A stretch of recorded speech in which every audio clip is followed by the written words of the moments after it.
folks, welcome back to episode 3 of my Fyre Festival 2 coverage. Well, it's official. Billy is tanking unspeakably hard, and in a turn of events that I think everybody saw coming, this was posted yesterday to the official Fyre Festival 2 website. Fyre Festival 2 is postponed and will be rescheduled for a later date in the future. If you have purchased tickets already, you will receive an email. Hey, cool. Once the new date is confirmed. Yeah, and then after a couple hours, that statement was deleted. I'm sure Billy realized, man, that sounds real crappy. There's no real coming back from a statement like that. So after a couple hours, it was deleted and replaced with a much more optimistic Fyre Festival 2 is still on. We're vetting new locations and will announce our host destination soon. Huh? How great is it going? Well, after a couple hours, that was deleted, and tickets on the website were made unavailable. Yikes. And then a couple hours after that, it seemed to change again to where you actually could buy tickets for $1,400, the least expensive ticket package, but the higher price packages, the $5,000, the $25,000, and the utterly absurd $1.1 million ticket package, all of those were marked on the website as sold out. What? It's not that we're tanking, we're crushing. All of the high price ticket packages have sold out. It's not that there's zero interest in buying tickets to our scam festival. It's that they're sold out. You can almost picture Billy making the decision to do that, most likely sitting in his parents' place in New Jersey going, since nobody is buying those tickets anyway, let's mark those as sold out. That way people will go, whoa, if those are sold out, this must be something cool and real, so we better buy tickets for the $1,400 while supplies last. Do it, buy tickets quick. Well, then a couple hours after that, it changed again to what it was this morning at the recording of this episode, which now the high-price ticket packages don't say sold out anymore because everybody knows that's stupid and they're not sold out. Now there's a buy ticket button by each of the packages again, but if you click on it, nothing happens. The buy ticket buttons have been disabled. I think it's time for Billy to be moved into a state hospital before he hurts somebody or he hurts himself. Can't you picture him sitting in the state hospital day room, looking out the window, muttering to himself, "It's real. It's real." And the nurse comes up to him, "Billy, it's time for your weekly therapy session with the doctor. Can you follow me?" And he's shuffling behind her going, "It's real. They're sold out. People want to buy tickets." And then he sits down in the little room with the doctor, and the doctor says, "Right, so Billy, if you remember from last week's session, the main goal for this week is we wanted you to say out loud, or at least work towards saying out loud, that Fyre Festival 2 is not real and is a total scam." And Billy jumps in, "It is real. Many rappers think it's cool. An ex-Super Bowl champion will tell you, I'm cool. I am cool." The doctor just stares at him with that bleak, I'm going to have to raise this guy's medication look. Imagine the day that Billy and his partners in this thing had yesterday, going from the it's postponed indefinitely to deleting that to putting up the optimistic, we're just vetting a new location, everything's going real good, to making tickets unavailable, to making tickets look like, hey, it's sold out, to then disabling the buy tickets button. You would think at a certain point, his partners that I would guess are regretting taking this ride with them would say, "Billy, stop. Stop lying. What is the matter with you?" And now they're in the total nightmare situation for any business or project, which I still assume they have quite a bit of expenses and employees. You got to pay their salary, and no money can come in. It's not possible. You can't even buy tickets if you wanted to. So you have employees, you have all these people working to try to put this festival on with zero money coming in. You can't book any bands with zero money coming in. You can't decorate a festival grounds with no money coming in. It's really hit rock bottom as of yesterday. And imagine the people that bought tickets 7 months ago. In an interview with Vlad, he said that they did a pre-sale and 100 tickets sold. Imagine if you bought tickets thinking, you know what, this is going to be ironic and stupid and kind of funny, and it's going to be a cultural moment, and you're going to always be able to say, I went to Fyre Festival 2. The first one was a total nightmare, and they made it into documentaries, and I'll be a part of the whole story. This is going to be hilarious. I'm willing to sign up for the shit show. Even for people like that, I would guess, aren't having fun anymore. So if you bought tickets 7 months ago, okay, it's in Isla Mujeres Island. Let's book the hotel. We got our hotel. We got our flights. I requested the time off at my work. They approved it. I can't wait for my tropical beach vacation. Well, then it was pushed back a month. All right, well, that's all right. It's okay. I'll move my hotel a month ahead. I'll change my flights. I got insurance, so no big deal. I'll change my flights. Oh, I got to ask for time off again at work. Okay, it was approved. All good. A month later, Isla Mujeres, here we come. And then they announce it's not going to be on Isla Mujeres. No one even attempted to get the permits. So now it's on Playa del Carmen. All right, well, I'll rebook my hotel. I got to rebook my flight to Cancun, but at least it's the same weekend. I don't have to ask for time off again. I still have a vacation to look forward to. You know what? Even with all of this bad press, it's making it a bigger story. I can't wait to see what happens.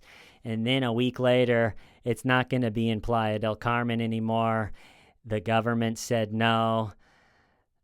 All right, so where is it going to be? I really want to go on vacation. I was looking forward to doing something, and then as of yesterday, it's postponed indefinitely. Wild stuff. And then, so that all happened yesterday.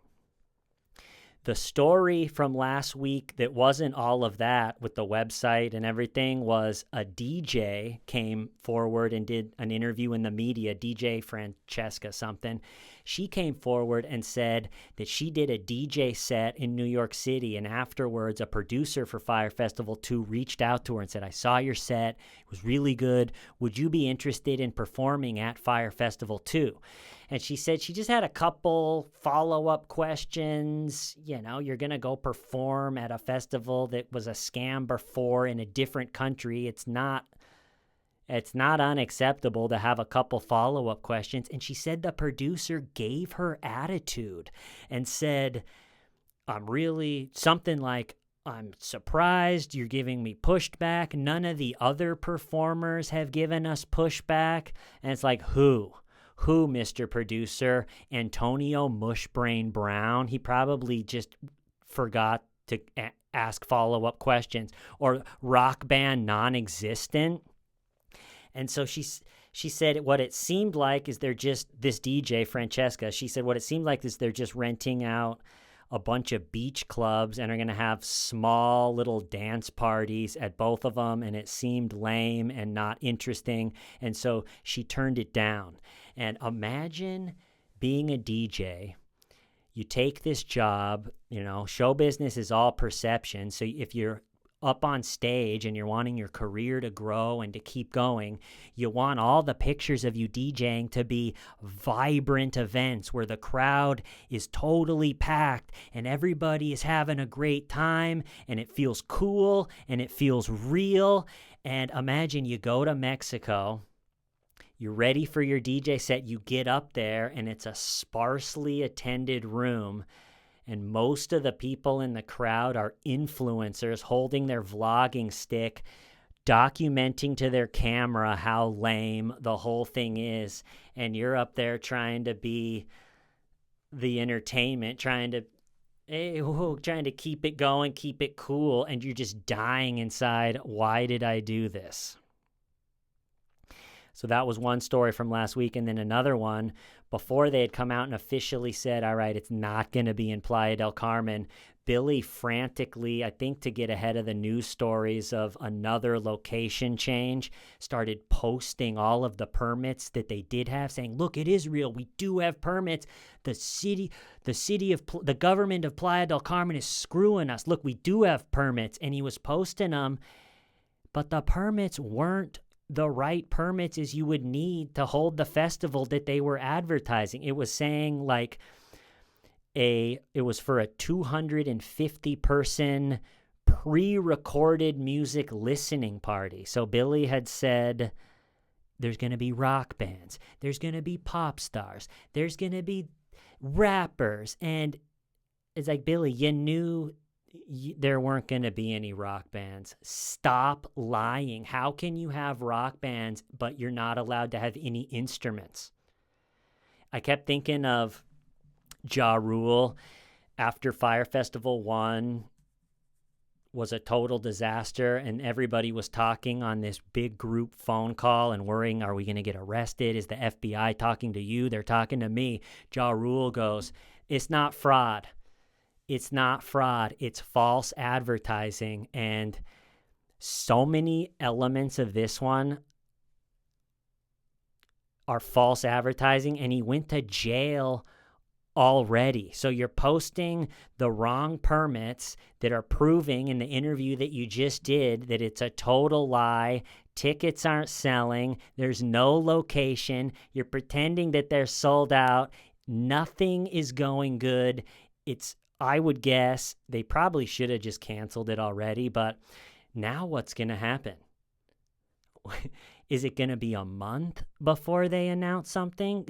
I could see this story slowing way down and totally petering out, and then in like 6 months, him saying, you know what, the whole thing is canceled. I'm sure as a Fyre organization, they're in total financial free fall. It really is something. It's going to be interested to see what happens next.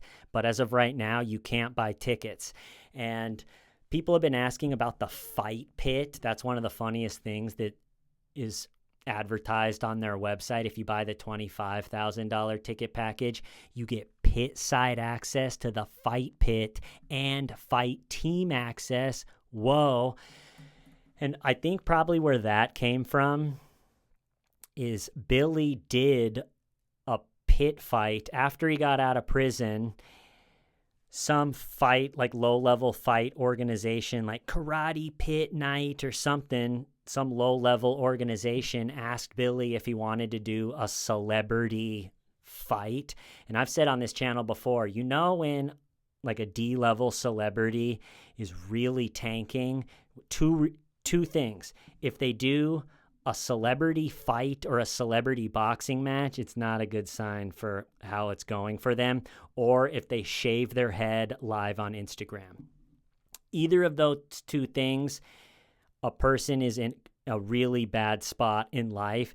And so Billy, he accepted to do this like karate pit fight night fight, and he wanted to fight Ja Rule, and all of the proceeds from their fight go to paying off the investors that they defrauded. Ja Rule didn't want to do it, so Billy ended up fighting this other guy, and they both had like big guts. They're not in shape, and the guy that Billy was fighting beat him up real bad for like 5 minutes, but then Billy weathered the storm. The guy that he was fighting got so tired from beating him up so bad, he had him like on the ground just raining punches on him, and Billy kind of was just turtled up. But the guy that he was fighting gassed himself out. Billy weathered the storm and came back and got the TKO, and Billy considers it one of the most top 10 moments of his life. So it's easy to follow his thinking of like, that was so great. I'm into pit fighting now. It was such a rush and everything. I'm going to do that at my festival. Well, it doesn't really make sense at like a beach tropical festival. I'm sure it's a logistical nightmare to set up those fights. And then, so it's like, that's where that came from. And then it's like you get to go ATVing with a Super Bowl champion, or you get to go snorkeling with a ex-UFC fighter. And you get to see, in a way, Billy is still a 13-year-old from New Jersey that wants to be cool in New York City. And the way he's always thought to be cool was to have a rapper hanging out. Look, Ja Rule's hanging out with me. I must be cool. But to the average person, going ATVing through the desert with some ex-Super Bowl champion or not doesn't really add anything to it. And also, you could go to Playa del Carmen and probably book the same charter company and go ATVing through the jungle and not give Billy $1,000 to set it up for you. I've actually gone ATVing through the jungle in Playa del Carmen, and in Hawaii we did it too. My family, that's like what we would do when we would do like the ATVing through the jungle.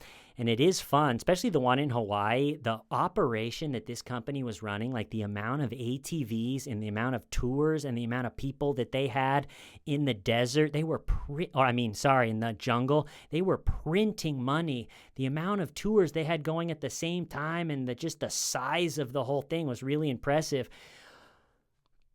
But from doing it twice in Playa del Carmen in Hawaii, it's a little bit of a sketchy thing to do. Both times, someone, not like in our group, but someone in a different group, crashed and seriously hurt themselves. One lady, instead of hitting the brake, gunned the throttle super hard and ran into someone in front of her, injuring both people. And then in the one in Hawaii, another lady gunned it again instead of hitting the brake and like went off the road and flipped it over and broke her leg. And so when you add drinking from a beach vacation and especially like a music festival, it's not really the safest thing to put people on a big ATV and that don't have any experience riding them and say, okay, this is the throttle, this is the brake, let it rip, have a good time. So again, I don't know. Those are up. Those are still on the website as like the fight pit and the water stage. If there's no location, how is that even happening? But I would guess the reason Billy enjoyed the pit fight that he was in so much is it's probably the most honest buck he's ever made in his life. In a fight, there's only truth. He can't be out there and go, I'm actually going to throw this punch. And it's just like, there's only, and so he weathered the storm and he came back to win. Maybe that should be his future. It's like, Billy, you're not really an idea guy. You don't really know what's cool. You don't understand the culture. Maybe just travel around to dingy venues doing pit fights against other 35-year-olds with a gut. You can make a decent living. Don't have to lie anymore. Could be something. But anyway, that's the update for this week. Wild stuff. We'll follow it. Who knows when the next big announcement or chunk of news will come out. But I'm going to cut it off there. I love you all. Why? Stamina. Shamida.